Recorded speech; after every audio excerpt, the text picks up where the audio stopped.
ہمارے بعض وہ ملنگ بابے جو ہوتے ہیں وہ کہتے ہیں جی نماز پڑھنے کا حکم نہیں دیا گیا، نماز قائم کرنے کا حکم دیا گیا ہے، ہم نے دل کی قائم کی ہوئی ہے۔ یہ ان کی خود ساختہ توجیہ ہے۔ نماز قائم کرنے کا حکم اہل ایمان کو دیا گیا حضور کی وساطت سے، اور حضور علیہ السلام کو حکم دیا گیا کہ نماز قائم کریں، تو آقا کریم علیہ السلام سے بہتر اس کا مفہوم کون سمجھ سکتا ہے؟ تو آقا کریم نے رکوع اور سجود والی نماز پڑھی اور قیام نماز کا عملی اظہار لوگوں کے سامنے رکھا، پھر اس کے اندر کیفیت کس قدر ہو تو یہ پھر جتنی قربت اللہ کی بندے کو نصیب ہوگی اس قدر وہ آگے بڑھتا چلا جائے گا۔ تو یہ باطل توجیہات، یہ جاہل لوگوں کی، جس کے بدن سے بدبو کے ببوکے پھوٹ رہے ہوں اور جس کے جسم میں جوئیں پڑی ہوں اور جس نے 6 سال سے غسل نہ کیا ہو، وہ اس اعتماد سے کہہ رہا ہوتا ہے ہم نے قائم کی ہوئی ہے، ہم نے دل کی قائم کی ہوئی ہے۔ اللہ اکبر۔ تو یہ اس معاشرے میں ایسے لوگوں کو ماننے والے اور ایسے لوگوں کی باتوں کو غور سے سننے والے اور ان جاہلانہ باتوں کو معرفت کی باتیں قرار دینے والوں کی کمی بھی نہیں ہے۔ تو اللہ تعالیٰ جل شانہ سے ہدایت مانگنی چاہیے کہ اللہ ہمیں ہدایت کا نور نصیب فرمائے۔ تو اقامت نماز سے کیا مراد ہے؟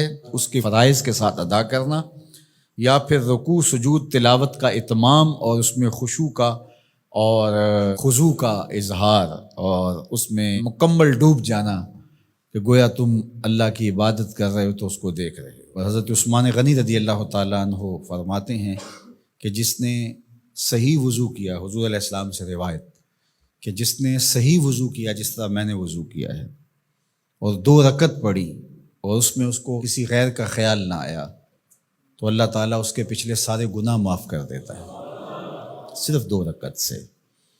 لیکن اگر ساری نماز ہی خیالوں سے بھری پڑی رہی اور تصورات کہیں اور بھٹکتے رہے اور انسان کھڑا نماز میں ہے لیکن بہکتا کہیں اور رہا تو پھر وہ نماز کی صحیح اقامت نہیں ہوگی۔ تو اقامت صلاۃ سے مراد جو ہے وہ یا تو اس کو فرائض و واجبات کے ساتھ ادا کرنا، اور دوسرا مفہوم کے خشوع کے ساتھ پورے اراکین کا اعتدال اور اتمام، تو دونوں اس کے مفہوم بیان فرمائے گئے ہیں۔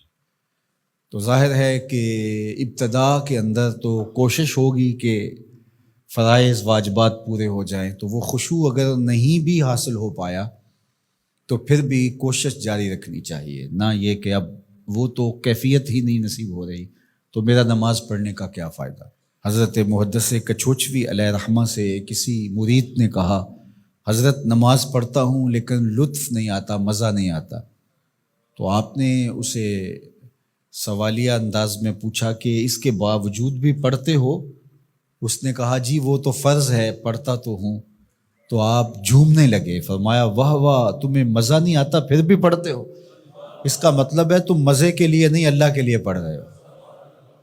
تو اگر لطف آ جائے، وہ کیفیت، وہ حظ، وہ تو بہت بڑی بات ہے، لیکن اگر نہیں بھی ہے تو اس کا فریضہ تو ہے اس کی طرف سے جو عائد ہوتا ہے، تو وہ شکل بنا کے تو کھڑے ہوں، وہ صورت بنا کے تو کھڑے ہوں، تو کسی دن وہ کیفیت بھی پیدا ہو جائے گی۔ خورش دے بدر را جو کب کو حمام کہ یک روز افتد ہمائے بدام۔ سعدی شیرازی فرماتے ہیں کہ دانے ڈالتا رہے، چوغا ڈالتا رہے، کبھی کبوتر آئے گا، کبھی کوا آئے گا، کبھی کوئی اور فاختہ آ جائے گی، لیکن کسی دن وہ بھی آ جائے گا جس کے لیے تم یہ سب کچھ کر رہے ہو۔ تو اس لیے محنت کو جاری رکھو، کوشش کرتے رہو، تو ایک دن انشاءاللہ اس کیفیت میں بھی چلے جاؤ گے۔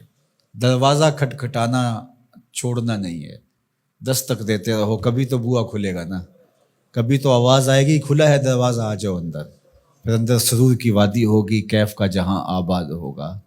اور آقا کریم نے ہمارے لیے آسانی پیدا فرما دی کہ اللہ کی عبادت اس طرح کرو کہ گویا تم اسے دیکھ رہے ہو، اور اگر یہ نہیں تو کم از کم یہ کیفیت تو ہو کہ وہ تمہیں دیکھ رہا ہے۔ تو اپنی اپنی کیفیت ہوتی ہے، بہرحال نماز کو ترک نہیں کرنا، بھرپور کوشش ہو کہ خشوع و خضوع کے ساتھ نصیب ہو، تو نماز کی اقامت کا یہی مفہوم ہے۔